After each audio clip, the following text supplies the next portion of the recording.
Time. They who conquer time conquer space.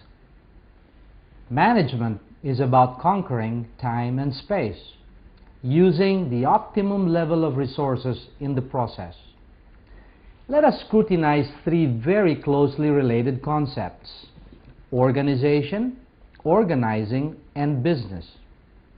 The universal definition for organization is a group of persons united for some purpose. The persons that belong to the group are physical entities. The organization itself is not. By satisfying certain formalities, it is true that some groups of people acquire legal recognition for the existence of their organizations. But that form of existence is not physical. It is juridical. I need to make this distinction to draw attention to the fact that an organization exists only in the minds and sometimes the hearts of individuals who believe that they are united for a common purpose. If there are no individuals who think, who act, and who feel united for some purpose, then there is no organization to speak of. Having a common purpose is a must, but it does not guarantee that people will unite in the first place and stay united over time. Implied in our universal definition is the presence of someone in the group, someone who performs the task of uniting its members for the shared purpose. That person is the organizational leader. It is the leader who unites them and keeps them united, not the common purpose per se. Without effective leadership, an organization cannot carry out its avowed purpose. The leader unites the members of the group to carry out the purpose for which it was formed. But what if the group fails? If an organization fails to carry out its purpose, the position of the leader is put at risk. And if that organization continually fails to fulfill what the French call its raison d'être, or underlying principle, its purpose, its mission, then it will become progressively difficult to justify prolonging its existence. An organization's success in carrying out its purpose is measured in terms of the value derived by stakeholders from its continued existence. That is another thing that is implied in the universal definition, that the continued existence of an organization depends on the results of its operations in the eyes of its stakeholders. The other concept we want to scrutinize is organizing. The root word of organizing is a verb, organize. It means to put into working order, to get together and arrange. There is nothing in our earlier definition of organization that made reference to the essence of organizing, which is a working order or arrangement. This is fair enough, because an organization can be disorganized. Now let's review the basic elements discussed so far. A group of individuals, a common purpose, a leader, and stakeholders who assess operating results. We are saying that these four elements can be present, and there can still be disorder or disarray in the way that the group members go about their business. Now let's take a look at the third concept, the concept of business. The universal definition of business is a thing that one is busy at. The root word of business is busy. Your busyness is whatever it is that keeps you busy. Organizing is required whenever there is a busyness. The existence of a business implies that there is work that needs to get done and people to do it. Work that needs to get done and people to do it. A clear indication of the work ahead is determined when the leader articulates long-term objectives and the conditions of the end state that the organization should strive to bring to fruition. This important description of the future state that the organization seeks to make happen is now popularly called the leader's vision. If the organization were likened to a vessel and the leader its captain, then business is the journey and vision, the far-off destination towards which it is headed. Clarity of destination helps the leader to decide the right way to deploy resources at his disposal, helps the leader to decide the best way to act, the best way to react in order to exploit opportunities, in order to overcome obstacles, to successfully carrying out the organization's purpose. The pattern of actions taken and planned describes the leader's strategy. Extending the metaphor we used earlier, strategy is the voyage plan that determines the route and ports of call that the vessel should take in order to always have enough food and fuel on board, in order to avoid being attacked by pirates, to steer clear of inclement weather, and in the end, to arrive safely at its ultimate destination. Organizing follows with decisions concerning who does what part of the work, with whom, with what tools and methods, blessed with what qualities and skills, using what materials, when, where, for how long, for how much, and so on. The outcome is an organizational infrastructure consisting of operating goals, management processes, structures, and systems, which is established to facilitate the execution of the leader's strategy.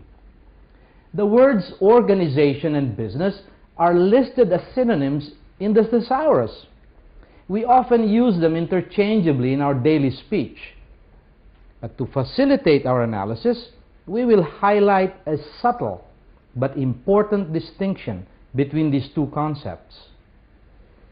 Organization has to do with a united group of people. Business has to do with things related to the purpose around which they are united. Today's business leaders must organize people in distinct ways, must organize things in distinct ways, because they do not have the same nature. Organizing considerations for a business are of the technical sort. Strategy and infrastructure decisions have to do with strategic and operating goals and standards, products, services, prices, customers, suppliers, competitors, market shares, raw materials, technology, the whole gamut of technical stuff that managers have to deal with. Cash flow, payback periods, financial ratios, and the like. When organizing a group of people, on the other hand, the thoughts that the leader has to contemplate and link together are social in nature. In addition to articulating the purpose and guiding principles that unite them, the leader should instill business-relevant values when they perform their assigned organizational roles. After that, the leader should prescribe, set an example, and encourage a preferred attitude and code of behaviors and work standards or style for all members of the group. The wise leader makes sure that the demands of his strategy are addressed by work practices, management practices, and leadership practices that constitute organizational style. At the same time, he sees to it that his espoused values permeate the structures, systems, processes, and skills that constitute organizational infrastructure. Take William Koch, the skipper of the America to the third power crew that won the highly coveted America's Cup in 1992 as an example. He achieved one of the most improbable victories in the history of sport. Improbable because this was his first-time effort.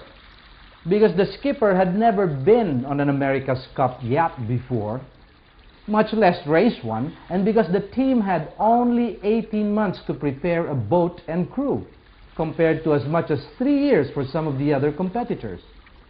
In a book that was dedicated to their improbable victory, the skipper declared insightfully, "Boat speed is a science, sailing is an art." Those words capture succinctly the wisdom of understanding, organizing, and operating the two separate but inextricably linked aspects that we have been discussing. Simply stated, to efficiently drive the technical side of the organization, a leader needs to apply the science of management. To effectively influence its social side, the leader needs to practice the art of leadership. As organizations get larger, the level of complexity and the stakes only get higher. For many years, leaders were content with having trained managers, people who could get things done through other people. Many leaders now understand that they need manager leaders, managers who have a thorough knowledge of their respective roles in the business and a deep understanding and influence over the people through whom they are assigned to carry out their assignments. To prevail in the increasingly competitive world that we live in, the leader must establish and orchestrate a network of competent manager leaders who apply scientific management and artful leadership to accomplish their assignments. In summary, an organization is a socio-technical entity that needs to be thoroughly planned, meticulously organized, and continuously developed by a network of manager leaders to ensure that its members are united around and stay committed to a shared purpose, which they accomplish for the benefit of its stakeholders. Organizing the two aspects simultaneously is a vital, complex, and ongoing undertaking. Such complexity can be tamed if one uses a conceptual model that can cut clear through the intellectual fog that might blur one's thinking processes. We have examined the 7 basic elements of a model that has helped many CEOs and their top management teams deliberate their organization building effort. That paradigm is called organizing for business excellence. With it, you can arrange and articulate your thoughts. You can make sense of and understand your organization and your business or businesses in 3 time frames: the past, the present, and the future. The model postulates that the ultimate goal of any commercial, profit-seeking enterprise is sustainable profitability, not profitability per se. And the only way to achieve this is through sustainable self-transformation. Sustainable self-transformation is a condition wherein all 7 elements in the paradigm are periodically, sporadically, and systematically checked, adjusted, or redesigned as needed to be in a concurrent state of dynamic harmony with the business environment and internal integration and balance. In other words, self-transformation is a built-in capability to innovate. The invincible and icky cockroach in our homes is more than 400 million years old. That creature owes its invincibility to this built-in capability to change its genes, according to the scientists, to protect its descendants from the environmental factors that threaten the existence of its ancestors. What today's leaders should work for is to transform the organization into a living, vibrant, and self-transforming socio-technical entity that consistently attains the objectives relating to the purpose for which it was established. Profitable one year, unprofitable the next is not the way to run a business. The organization must be built with a capacity to anticipate and exploit change, even if it means that one should abandon a long-standing business. In his own words, Warren Buffett, the world's greatest investor, has this to share about his investment philosophy. We are not in the steel business per se. We are not in the shoe business per se. We are not in any business per se. We're big in insurance, but we're not committed to it. We don't have a mindset that says, you have to go down this road, so we can take capital and move into businesses that make sense. Sustainable profitability is indicated by the extent to which the organization continuously generates a steady flow of cash, creates wealth for its shareholders, delivers products and services that satisfy its customers, provides a competitive source of livelihood for its employees, and maintains mutually beneficial relationships with its suppliers and creditors, the regulating institutions, and society at large. In his studies, Charles Darwin, the British naturalist, concluded, "It is not the strongest nor the most intelligent of the species that survive, but the species that is most adaptable to change." Organizations, like all species of living organisms, need to continuously adapt to changing conditions in order to survive and grow, more so in the 21st century. While survival and growth depend on the capacity of the species to sustain a viable state of fitness, well-being, and freedom from disease, so too the survival and growth of an organization depends on its capacity to achieve sustainable profitability.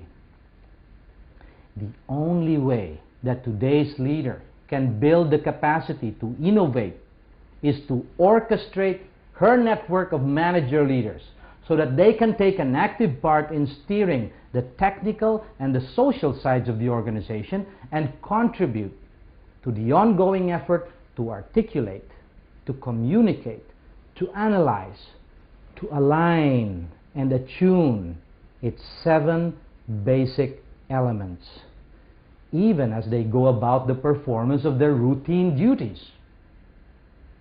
Articulating the substance of and sharing the same meaning for each of the 7 basic elements of the paradigm builds unity of thought. The outcome of using organizing for business excellence is a common language that facilitates cohesiveness, clarity of the end state, coherence of strategy, competence, and coordination in its execution across organizational units. From one operating period to the next, manager leaders can unite their people around the same feelings of compliance with established standards and commitment to making their respective contributions to the business.